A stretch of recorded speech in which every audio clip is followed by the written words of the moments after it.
The world stands at the brink of a technological revolution that will fundamentally transform the way we live, work, play, and relate to one another. This change is referred to as the Fourth Industrial Revolution and is characterized by the exponential growth of the technology and systems that support modern society.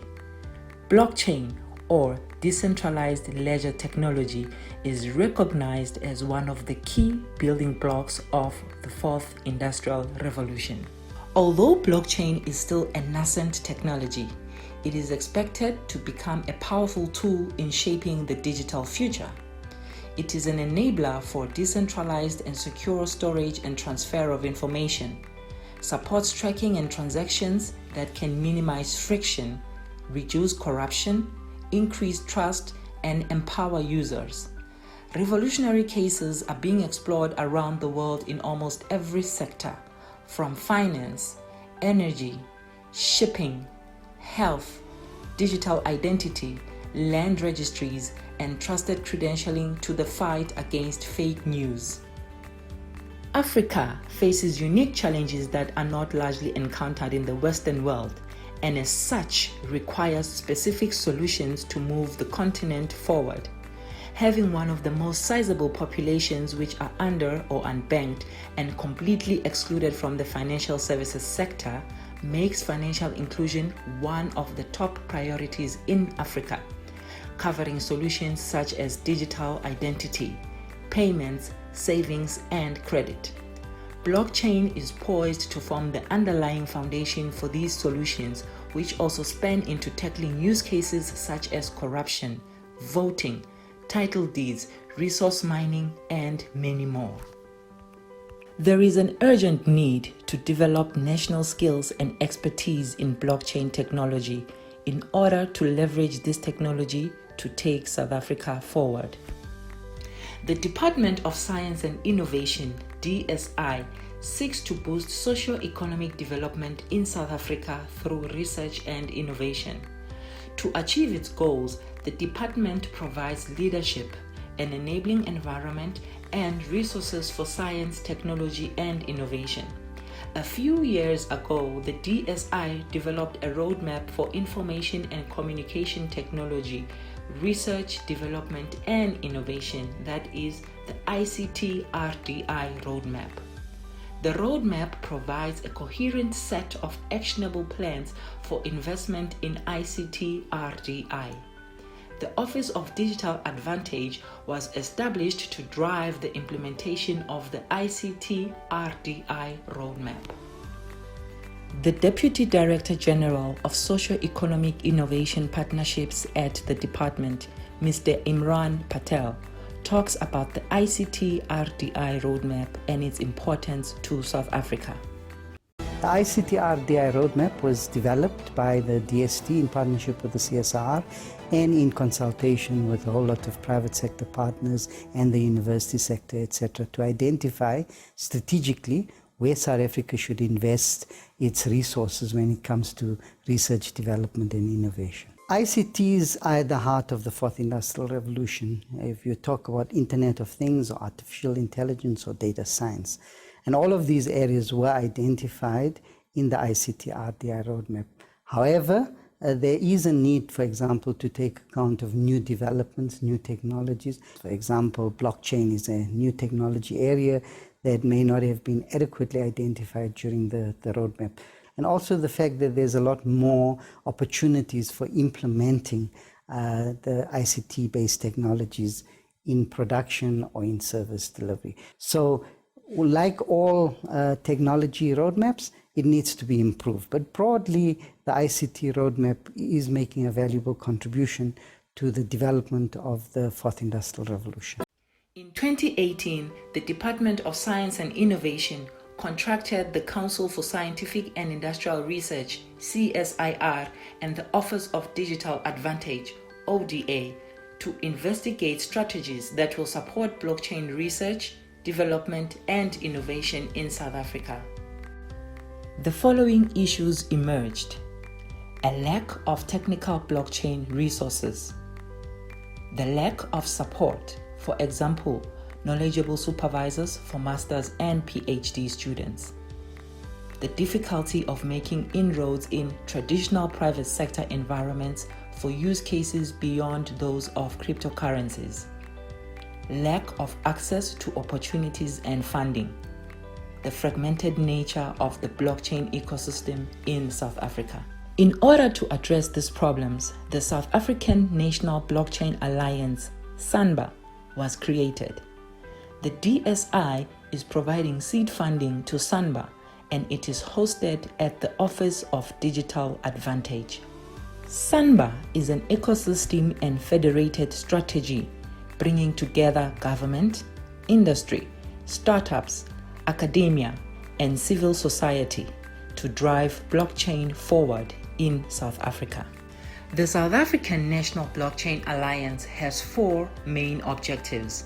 1. Connecting academia, civil society, business, and government into a pre-competitive collaboration space to support research, development, and innovation in blockchain technology and its application in these sectors. 2. Facilitating skills development, advocacy, and education on all things blockchain. 3. Catalyzing blockchain adoption in all sectors of South Africa. 4. Leveraging the blockchain ecosystem as a lobbying platform to tackle issues blocking the adoption of blockchain in the country. The body helping to drive Sanba's objectives is called the Consensus Forum, made up of approximately 15 nominated blockchain experts and enthusiasts within South Africa for a period of 2 years. These members represent a cross-section of the blockchain ecosystem: startups, industry, academia, business, government, and civil society. The South African blockchain ecosystem is small but growing, and there is a tremendous amount of energy and enthusiasm. South Africans have already made names for themselves in this space. Vinnie Lingham, one of South Africa's most successful international entrepreneurs, has developed a digital identity blockchain solution called Civic.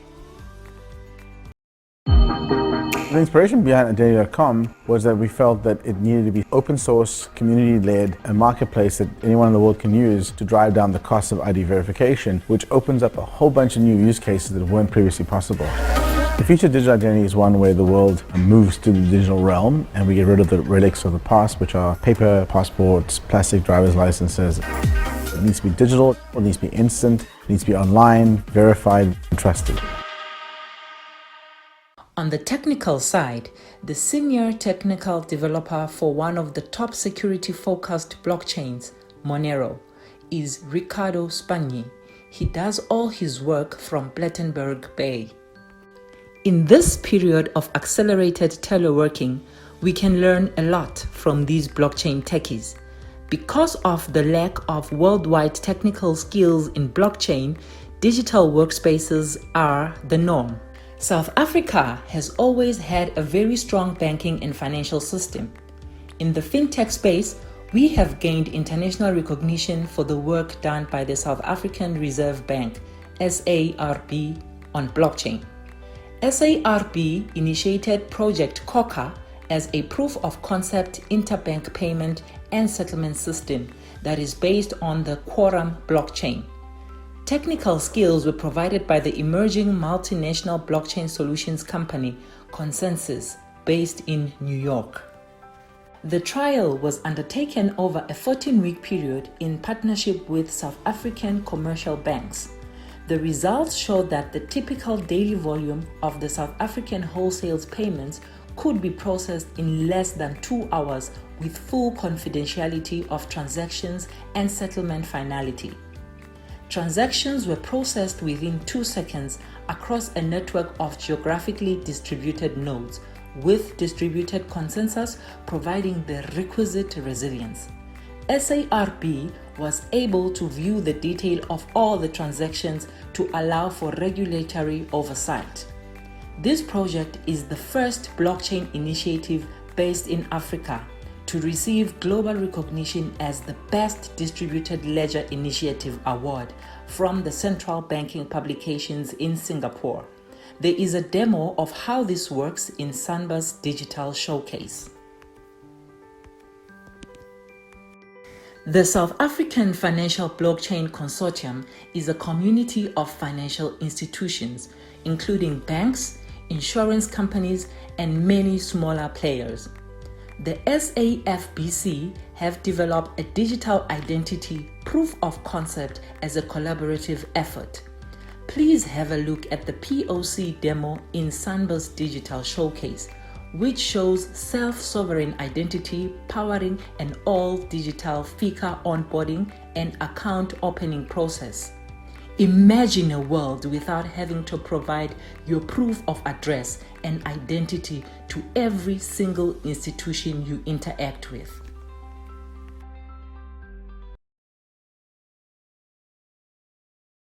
Self-sovereign identity is a way for people and businesses to store and update their digital identity information on their own devices and share it with those who need to validate it. Having your own self-sovereign identity means that you can hold, update, and share your own verifiable credentials, much the same way you currently do with paper documents like your passport or proof of residence, but in a digital and privacy-safe way. In the financial services environment, self-sovereign identity solutions can be used by staff and customers whenever they engage with their bank. For example, in customer onboarding, during the Know Your Customer process, for consent receipts, bank statements, and more. The use of self-sovereign identities can also lower transaction costs, protect people's personal information, and limit the opportunity for cybercrime. More importantly, they promote financial inclusion. By lowering the cost to banks of opening accounts, financing becomes more profitable and therefore more accessible. The following video clip is a technical demonstration of a proof of concept for a new open source-based digital identity management app. The demo aims to showcase the potential of self-sovereign identity solutions, as well as show how these tools connect to and use distributed ledger technology. This proof of concept is designed for the South African environment and includes three main components: a mobile application, which has been built by Absa Group Limited, a web application built by BankServe Africa, and the Sovereign Network, which is the world's first distributed ledger to be purpose-built for self-sovereign identity. Work has been done in collaboration with the South African Financial Blockchain Consortium, and thanks go to the following project partners: Absa Group Limited, BankServe Africa, and Old Mutual Limited. We are also seeing top quality blockchain development houses being established. Linum Labs is a small South African company based in Cape Town. Not only are they doing amazing things in South Africa, but their solutions are being used around the world. For example, they developed a blockchain solution in identity for the Swiss Federal Railway. The application addresses the problems of certification for Swiss Federal Railway employees who work on railway tracks. Linum Labs is a product development house with a focus on blockchain technology. We have been in the blockchain space developing enterprise solutions and running training and workshops since early 2016. At Linum Labs, we believe in the power of decentralized products and the open source nature of the blockchain space. We have a keen focus on products that put power back in the hands of the end user. We strongly believe that these principles are the foundation of a sustainable future. We are a small and agile team. Our core team is made up of developers, entrepreneurs, and change-making individuals with a wide range of skills and domain knowledge. We offer a variety of packages to suit the needs of our clients, from corporate and developer training workshops to full-stack DApp development and integratable DApp extensions for your pre-existing products. We have a solution for you. Over the years, we have developed various enterprise projects for top-tier international corporations. From building decentralized applications and proof of concepts, to C-suite consulting, to bespoke enterprise and developer training workshops. In 2018, we created one of the first working implementations of a blockchain solution in Switzerland. This project was an identity management solution for SBB, the Swiss Federal Railway. One of our most recent large-scale events was the ETH Cape Town Hackathon in collaboration with ETH Global and the Ethereum Foundation. It was the first, and at the time, the largest ETH Hackathon event on the continent of Africa, bringing innovation home to our roots.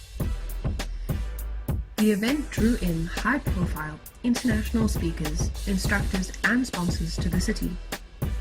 During this 3-day hackathon, over 200 hackers created over 33 unique solutions to South African problems. One of our favorite projects we have created is Molecule Catalyst. Catalyst is a decentralized crowdfunding platform for the research and development of pharmaceutical IP. Catalyst was a major full-stack dApp product developed and launched by Linum Labs. It has moved its headquarters to Berlin to continue building out towards its larger goal, which is fractionalizing IP ownership of chemical compounds. We have kept up and changed with the times, built on new platforms, and now we aim to accelerate change. We are building the decentralized future we want to see. Open source is our philosophy, evidence is our foundation, and people are our reasons. Linum Labs, bridging the gap between people and Web3 technology.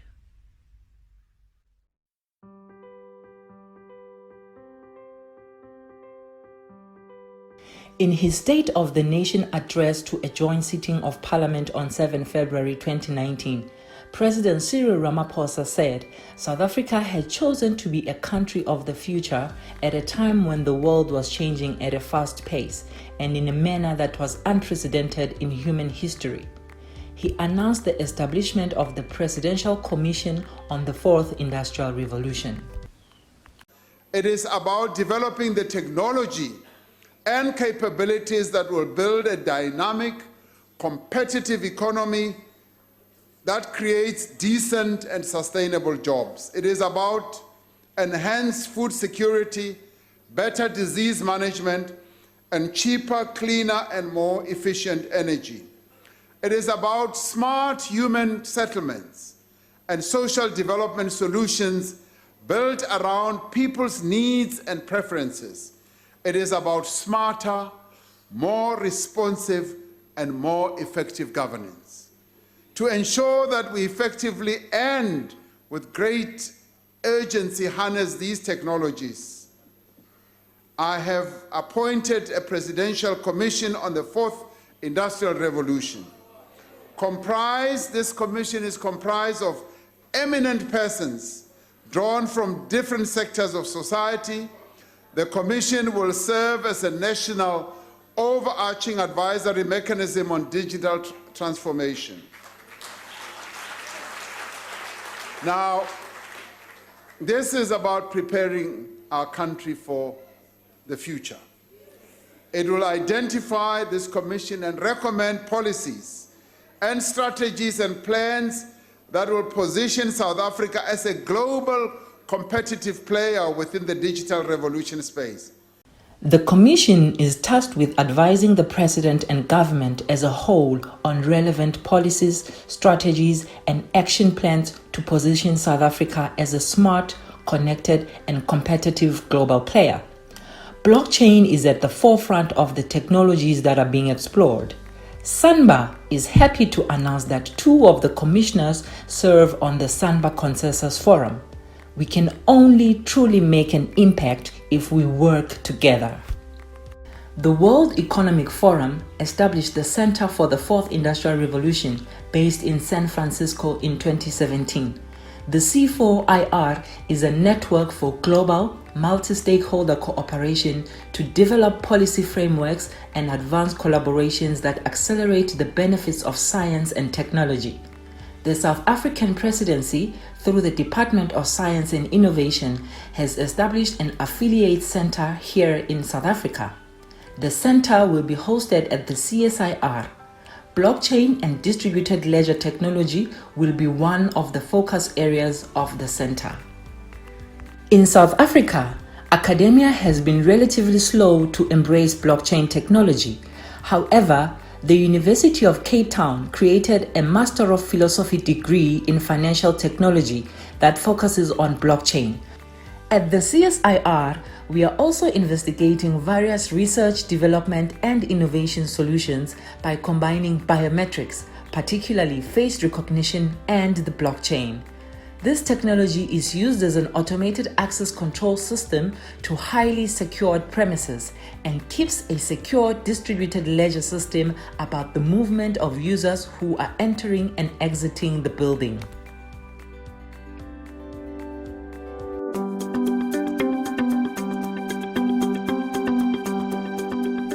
Welcome to the CSIR, guys. I am Yurisha Gurin, and I will be talking to you about our awesome facial recognition access system. So I'm gonna give you a little bit more insight to the system. The system here, as you approach the door, it will detect your face. If you are recognized, it will unlock the door for you, and then you will be able to exit or enter. This system is a blockchain-enabled system. Every face is recorded on the blockchain as part of access control, so we will know who has entered or exited this room. See you later, John. See you later, Yurisha. So the aspect of the blockchain comes into play where we have immutable data that is stored on the chain. So in terms of a security aspect, no one can actually go and change the data on the chain. So it's in terms of disaster recovery, you have this mechanism. So if someone enters this building with malicious intent, you have a record of it stored on the chain. And we have multiple nodes. So if one node goes down, the rest of the nodes have the chain stored on them, so that you have this redundancy layer in place where it's not in one central space that could be compromised. So how do you actually know that the blockchain is doing anything? I mean, you could just take my word for it, but you really want to know, is it actually storing images?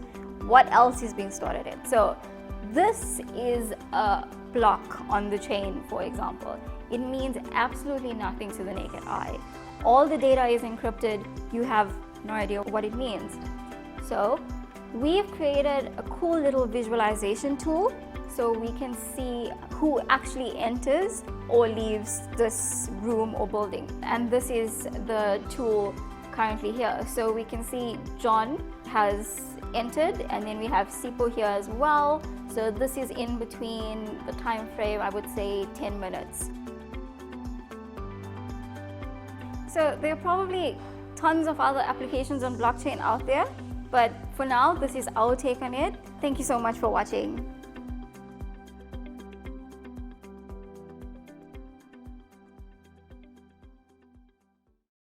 With the widespread disruption around the world due to the COVID-19 virus, is there any way blockchain technology can help? The answer is a resounding yes. The World Health Organization has teamed up with IBM and Oracle to develop a blockchain-based coronavirus data hub. Algorand, a public blockchain, has launched the iReport COVID app to enable individuals to directly report their COVID-19 information anonymously. And we are also proud to announce that a University of Cape Town team with collaboration from multiple companies under the leadership of Professor Copier are developing COVID-ID. COVID-ID enables medical professionals to attest a user's COVID-19 status, security officials to securely verify a user's COVID-19 status upon presentation of a QR code, and public health officials to trace who a user was in contact with once an infection is confirmed. And all this while ensuring full privacy to the individuals concerned. Hi, my name is Kopier Georg, and I'm one of the co-founders of COVID-ID. COVID-ID is an app that allows users to securely store and verify their COVID-19 status. The problem that we are facing as we go through this crisis is that there are three phases of COVID-19. And our idea is to use blockchain and self-sovereign identity to help with all three phases. In the first phase, we have a few isolated cases. So there's an initial outbreak, we have sort of individual cases that are isolated, and this is the most important phase, because during this phase we can still stop the spread of the virus without a national lockdown. Then following this phase, when the virus spread cannot be contained anymore, we have the hammer. During this phase, there's a critical mass of people that have been infected, the virus can no longer be contained and it spreads through the entire population. Once we have that phase, and that's the phase we are currently in, nothing but a nationwide lockdown helps to curb the spread of the virus. However, once the lockdown ends, we enter the third phase, which is called the dance. During the dance, we see outbreaks of the virus spreading again throughout the country, and we need to be able to contain each new outbreak of the virus. So there are several things that you can do in order to help during each phase of the outbreak. So in the first phase, what we can do is we can use track and trace in order to test and trace where a user who has tested positive for COVID-19 has been, who he has been in contact with, and there are several approaches to this. So once a patient shows symptoms, she gets tested. If she is tested positive for COVID-19, it's crucial to track down all the contacts she has been in contact with over the past 2 weeks and tell these people to self-isolate and get tested. As long as we only have a few outbreaks that are distant and not connected to one another, this track and trace approach can help a lot in containing the spread of the virus. Now, if that isn't possible anymore and we have to use the hammer, a nationwide lockdown, only this sort of very invasive policy will help to actually curb the spread of the virus.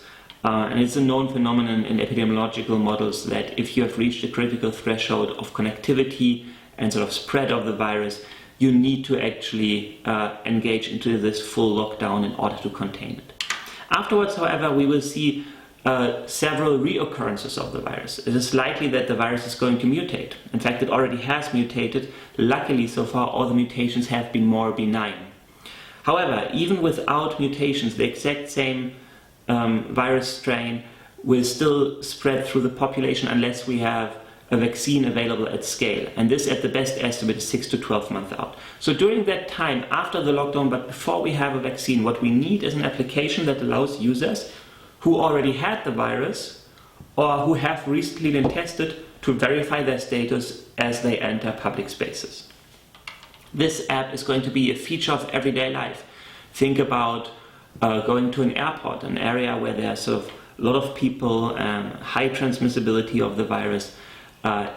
It would be much safer if you can prove that you have recently been tested and that you haven't had the virus for you and your fellow travelers. So what is COVID-ID? COVID-ID is an application that uses a secure decentralized data store to allow users to verify their COVID status. A user can install the app on her phone and can go to a doctor, get tested. If the test is positive and the user has corona, then the doctor issues a credential saying, okay, at this point in time I have tested the user, she has contracted the virus, I've admitted her to self-isolation, or she has been admitted to a hospital in a severe case.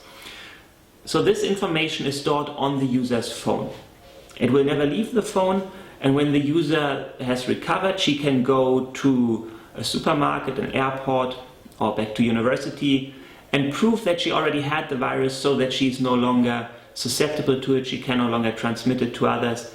And in that stage, she should be able to fully return to the normal life and back into the economy. So the issue that such a track and trace system, which has been deployed around the world, has, if it's not done in a decentralized way, is that as soon as the government starts collecting everybody's geolocation data, where everybody was, whether or not they had the virus, this becomes a target for hackers. It is an incredibly attractive, very valuable data set that will attract great scrutiny from hackers around the world and will act as a giant honeypot to which they are drawn. In a decentralized application, you don't have that issue. You don't have that cybersecurity risk. And what is more, you can protect users' privacy. You can make sure that users don't have an incentive to try to evade the geolocation and the contact tracing, because if they start evading these measures, the whole purpose would be defeated and we wouldn't be able to efficiently track and trace, and therefore we would be much more likely to enter another phase of a national shutdown. So what we do is we use a self-sovereign identity application that interacts with an open standard on a decentralized network using the sovereign network, which is governed by an independent body to ensure that the standard that we use is interoperable so that other users can build on the same network. And the app allows users to collect the information about their status and about all the contacts they had through Bluetooth contact tracing, just as it is done in Singapore, and through tracking of sort of where a user has shown her verification status. This will provide an unparalleled picture where users have been and allow track and trace in a much better granularity than any pure geolocation data could. In addition, the preserving of privacy is, in our opinion, a fundamental key feature that only blockchain technology can give us, because only through the use of blockchain and the self-sovereign identity app we can ensure that users' privacy isn't compromised by still delivering the exact same functionality that a centralized system would have. We have also thought about users who don't have cell phones, which is a large part of the particularly vulnerable population in South Africa. These users can go to one of our corporate partners, for example Standard Bank, and get what is called a custodial wallet. So they can go to the bank, they can have their picture taken, that is added to a wallet, a SSI wallet, which is hosted at Standard Bank. Standard Bank will then print a laminated version of the QR code that the user can take home, or it can be printed on a small ID card. And whenever the user has to provide her status, she just shows this QR code that can be scanned from a piece of paper without any phone if necessary, and will enable her to prove her COVID status even if she doesn't have a phone. There's no other technology out there at the moment that allows the track and tracing and the verification of contacts for users without a phone. Only COVID ID will give you this functionality. Now, using this decentralized data store enables us to eliminate cybersecurity risks that exist in any centralized system, because data is not stored in a single place where it can be accessed by a hacker, but rather distributed over a network where every user only has the data she needs. We reduce the cybersecurity risk, we enhance privacy, and we greatly improve the efficiency of the track and trace system. Because if you collect everybody's data in a centralized database and you have a single case where somebody has COVID-19, you need to go through the entire rest of the database to find all possible matches. This is computationally extremely expensive, especially for a system deployed at scale. What our solution offers instead is that because we collect only actual contacts, but not sort of continuous geolocation tracking, our system offers the ability to simply go through this list of contacts if somebody has been tested positive for corona, and then inform each and every possible contact in a much better way than a centralized system could, much more efficient. With COVID ID, it's therefore possible to ensure users' privacy, to provide the track and trace functionality that is key during the first and the third stage of the coronavirus spread. And by doing all this, using the latest possible technology, which is blockchain and self-sovereign identity, use the latest insights from academic research about how we can most efficiently fight the spread of this virus, and build an infrastructure that allows us to leapfrog existing technology and make sure that we are ready for the fourth industrial revolution. Sanba is also happy to announce that there were 13 young people and entrepreneurs who underwent technical blockchain development training last Saturday on the 28th of March 2020. The courseware will be made widely available for anyone to access free of charge. The number of confirmed attendees at the Executive Training Blockchain event on the 1st and 2nd of April is already more than 60. Stay tuned for the digital panel discussion after the launch. We have the top blockchain thinkers in South Africa who will be more than happy to answer any questions you may have. Sanba will leverage some of the great work being done in the blockchain space in South Africa. Sanba will create an environment where South Africa is able to actively take advantage of blockchain technology and principles in multiple contexts. Sanba will connect each player to others in the wider ecosystem for the benefit of all. This is the only beginning of blockchain in South Africa. This is the opportunity to begin anew in a world that will have irrevocably changed when we emerge from the lockdown. Let's make it a good story. The inimitable Bishop Desmond Tutu said, "Hope is being able to see that there is light despite all of the darkness." Let's embrace technologies such as blockchain to make our country a better and fairer place. Together we can. Together we are stronger. We are happy to officially launch the South African National Blockchain Alliance, Sanba.